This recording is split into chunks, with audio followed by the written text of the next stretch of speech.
Hi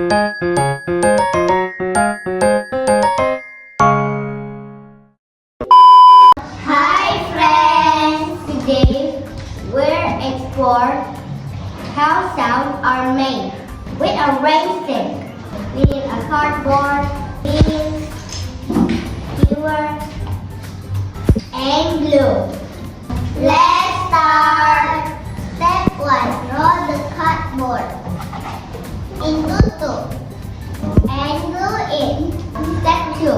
Cover one end of the tube with paper. Step 3. Put the skewers in the tube at different angles. Step 4. Put the beans inside.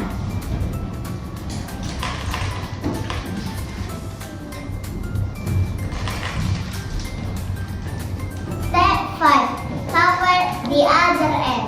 Step 6. Move the tube up and down. Listen to the sound.